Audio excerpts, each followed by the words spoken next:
Para sa mas matatag na pamayanan, hindi pwede ang kanya-kanya, dapat sama-sama. Ito ang naging tema sa naganap na ika-12 medical mission sa Barangay Kanyugan, Pasig City. Ito ay bilang suporta sa Barangay Fiesta ng Barangay Kanyugan. Sa gitna ng kasiyahan, mahalagang unahin ang kalusugan. Gaya ng kada medical mission, may free medical, dental, and wellness services, pagkain mula sa Hiwaga Parish Overload, pet services at assistance sa mga PWDs at senior citizens sa pamagitan ng pamamagi ng mga tungkod at wheelchair. Hindi lang yan, namigay din sina Kuya Corley at Ate Sara ng medical equipment gaya ng nebulizer machine para sa mga Homeowners Association sa Barangay Kanyugan. Ma'am, ano po masasabi ninyo sa suporta ni Ate Sara at Kuya Corley? Okay, ang ganda. Maraming salamat sa mga binigay niya. Tsaka nagpali pa sa ito ng mga kaya.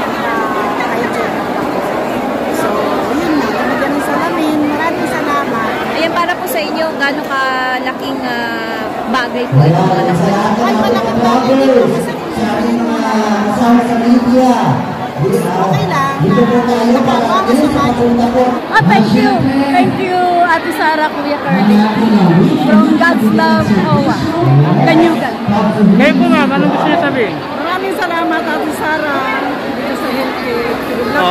Gaano kalaga sa inyo yan? Gaano kalaga po sa inyo? Ay, napakahalaga po ito. Lalo na sa panahon ngayon. Ulan, araw. Salamat, Ate Sara. Yung mga homeowners din po, binigyan din po natin ng mga medical kit, mga medical products, mga BP, etc. So, nandito rin po sila. So, masaya po silang sa amin, nakiki-join po. Kasi iba po, humingi rin po ng staff para mabigyan po sila ng kung ano yung medical attention na kailangan para sa kasi. Yung pre-prepare namin yung mga solicitations, yung mga medical and financial assistance, yun ang pre-prepare namin for the next week. Gaano po kanila, Kuya Corley, ang pag may humingi or nag-request po sa may requirements po ba kayo? Ano po, request lang talagang tunay na indicted po sila at saka ibinibigay naman po namin kaagad. So yun lang po, wala pong napakamatinding requirements na dadaan pa sa ganito, wala po. Kasi una, private naman po kami, wala po kami dapat na iwasang rules.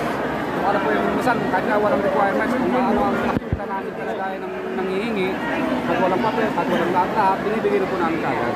Kasi alam namin na kailangan niya dahil makikita mo naman sa mukha niya na kailangan niya. Plus, hindi po manghihingi yun, pupuntahin at dadayuhin ka pa para dahil hindi niya kailangan. Kailangan talaga niya. Kaya sa apek ng hihingi. Sir, sa tingin niyo po ba ang kalusugan isa sa pangunahing suliranin po ng lungsod ng Pasig? Alam mo, lalong-lalo na ako doon sa mga kababayan natin na wala. Napaka-importante talaga ng mga medical mission. Para kung hindi mo sila naglalabas ng sarili ng pera. At ako rin naman ay naniniwala na dapat talagang mga priority ng ating gobyerno ang health po ng lahat ng ating pamamaw. Ito po ay based po sa inyong previous na kanunukulan, tama? Yes, ma'am. At Ate Sara, para po sa inyo, ilan na po ang estimated po ng mga patients or beneficiaries ang natulungan po ninyo? Here sa mula po sa sinimulan niyo po ito. Naku, madami na eh. Parang naka-11, naka-12 na natin ito, no? O, mga more or less 15,000 recipients. 50,000 na po ang nabigyan natin ng tulong. Hindi pa po kasama dun yung sa pumupunta sa office namin na nabibigyan po namin ng tulong na about sa mga gamot o anong kailangan nilang mga medical assistance. Yeah. Based po sa datos po ninyo, ano po yung mga pinaka-pangunahing may sakit sa diabetes, tsaka hypertension. Ang usually mga sakit na nilalapit sa amin sa office. So that's an everyday thing, mga request nila. Tapos mga CT scan, mga ultrasound, and syempre, cancer. So we have patients that come to the office that make it. And palapit na po yung guest ng Kanyugan, mensahe niyo po. Sa Barangay Kanyugan namin, happy fiesta sa inyo. Alam ko madami kayong activities, sana mag-enjoy kayo. At mag-participate kayo sa mga activities nila. Yun.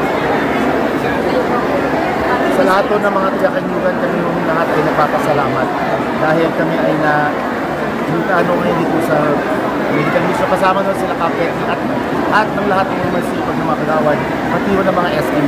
Viva Santa Clara de Magdalena. At saka usap salamat din po sa ating LGU dito. Maraming po salamat kay Kapitan Petty at mga kagawad po niya sapagkat sila po nag-welcome at nagpatuloy sa amin dito sa Barangay Kanyugan sa Piazza po nila para mag-medical mission. Napaka-warm ang pag-welcome po nila sa amin at saka halos sila na po ang tumulong sa amin sa lahat ng iba pang mga assistance. Kaya ang pagkilos po namin dito parang napakaluwag, magaan kasi lahat, pati yung mga barangay po nila, pinatulong na rin nila, mga barangay tanod. Siyempre, pasasalamat po sa ating kaibigan sa St. Bernard, sa pamumuno po ng ating Kuya Curly at Ate Sara sa pagbigay at pagkalalay sa ating barangay ng tulong, medical, dental, at kung ano-ano. Maraming salamat po Kuya Curly at Ate Sara sa tulong na binibigay at pinapapulong po sa mga barangay dito sa ating lungsod ng Pasig. Siyempre, sa mga nakaalalay ang PHA, PHW, Engineering at sa staff ng Senior, maraming salamat po. At sa aking mga kabarangay, maraming salamat po at kayo po ay narito, may tawag ako. Bagamat family day po, kami po ay pinulakan niyo po. Sa ngalan po ng ating barangay Kanyugan, kasama ang barangay council, bumabati po ang inyong lingkod ng advance. Happy Fiesta! Happy Fiesta po, barangay Kanyugan. Maraming salamat po.